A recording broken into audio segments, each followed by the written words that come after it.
ये कहानी कुछ साल पहले की है। गांव मेरा बहुत प्यारा है। परिवार के साथ गांव पर ही रहता हूँ। परिवार में सबसे छोटा मैं ही हूँ और कुंवारा भी। ये तो था मेरे बारे में।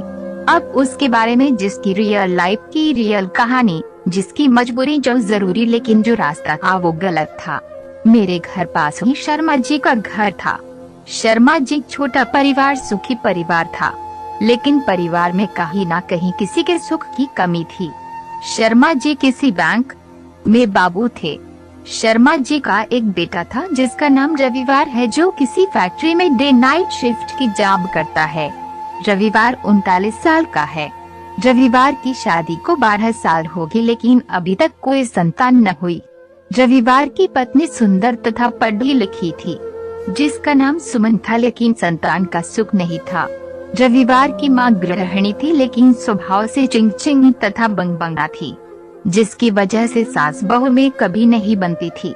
फिर भी रविवार की पत्नी सुमन का स्वभाव शांत था तथा बोलचाल में मीठापन और सरल थी।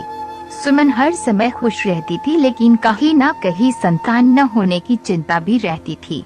सुमन मुझे अच्छी लगती थी क्योंकि वो बोलचाल में अच्छी थी, लेकिन मैं उसके घर नहीं जाता था क्योंकि सास सकी और चिड़चिड़ी थी। कभी कभी मेरी और सरोज की नजर लग जाती थी, वो भी छोटी सी मुस्कान के साथ। ऐसे हंसते मुस्कुराते लगभग 6 महीने बीत गए, लेकिन मैंने उसके बारे में कभी गलत नहीं सोचा था। गलत तो वो भी नहीं थी। उसके पति की नाइट ड्यूटी भी रहती थी। संतान न होने का दुख पहले से ही था, अब पति का सुख भी कम ही मिलता था। कहीं न कहीं उसके दिमाग में पति के अलावा भी कुछ चल रहा था। वो कोई और नहीं, मैं ही चलने लगा उसके दिमाग में। मेरे आँख में चोली करती करती कभी कभी प्यासी निगाहों से भी देख लेती थी। मुझे ऐसा लगता था कि ये मुझे कुछ कहना चाहती है। लेकिन वो समय आ ही गया जब उसके सास और ससुर किसी रिश्तेदार के शादी में गए, वो भी 7 दिनों के लिए। एक दिन वो मुझे गहरी नजरों से देख रही थी। मैं उसके बारे में गलत नहीं सोचता था, लेकिन वो मुझे अपने दिल का राजा बना बैठी। वो मुझे चाहने लगी। उसकी आंखों में मेरे लिए एक अजब सी चाहत थी। वो मेरी दीवानी थी। एक दिन की बात है, मैं कॉलेज जाने लिए तैयार था। मैं स्मार्ट लग रहा था।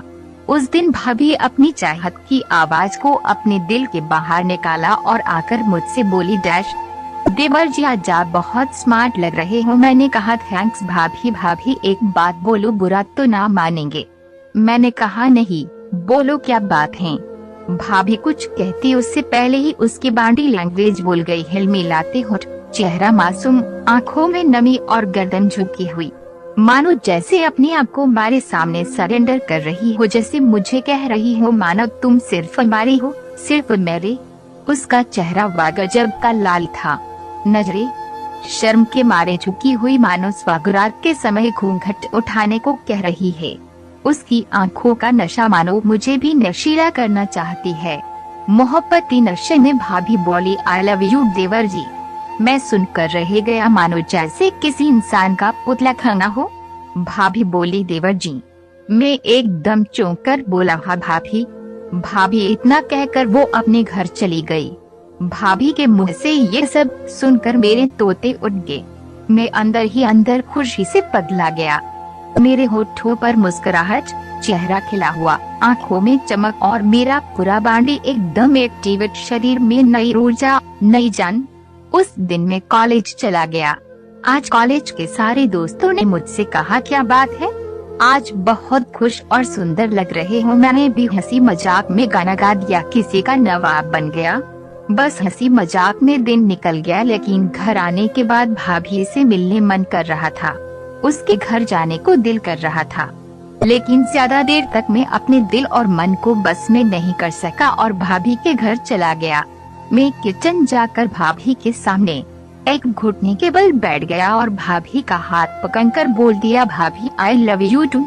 इतना सुनते ही भाभी ने भी मेरे हाथ पकड़कर खंगा कर दिया और कसकर अपनी बाहों में झकन लिया, मानो भाभी मेरे लिए पहले से ही तैयार थी। बस उसको तो यही सुनना था। भाभी हमारे चेहरे पर हाथ घुमाने लगी और मैं भाभी के चेहरे पर हाथ घुमाने लगा।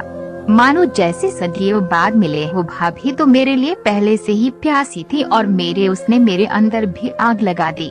भाभी को एकदम होश आया और बोली, अब छोड़ो, मानो तुम्हारे भैया आने वाले हैं। भैया यानी सुमन का पति रविवार शाम के लगभग 6 बजने वाले थे और सुमन का पति रविवार 30 जून बजे घर आने वाले थे, जो किसी फैक्ट्री में सुबह 8 बजे से शाम 5 बजे तक जॉब करता था। भाभी ने बस आज इतना ही, आपके भैया आने वाले हैं, अधूरी प्यास के साथ मैं अपने घर आ गया, लेकिन सारी रात नींद नहीं आ रही थी। मैं सुबह होने का इंतजार कर रहा था और वो भी सुबह हुई लगभग 11 बजे। उसने मुझे इशारा करके घर बुलाया और मैं गया भी। लगभग 4-5 दिन तक ऐसा ही चलता रहा, जो ऐसा होना नहीं चाहिए था।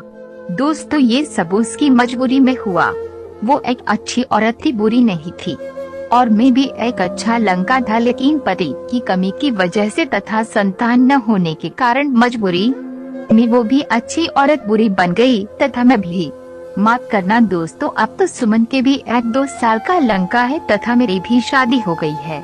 हम दोनों यानी मैं और सुमन पुरानी बातें भूल गए तथा हमारा जीवन सादा और अच्छा चल रहा है। दोस्तों, जिंदगी में बुरा कदम कभी मत उठाना, बुरा का नतीजा बुरा ही होता है। दोस्तों, हमारी ये कहानी आपको अच्छी लगी हो तो वीडियो को लाइक और चैनल को सब्सक्राइब करें। मिलते हैं किसी और इंटरेस्टिंग कहानी के साथ, तब तक आप चैनल में मौजूद अन्य कहानियों को सुने। धन्यवाद।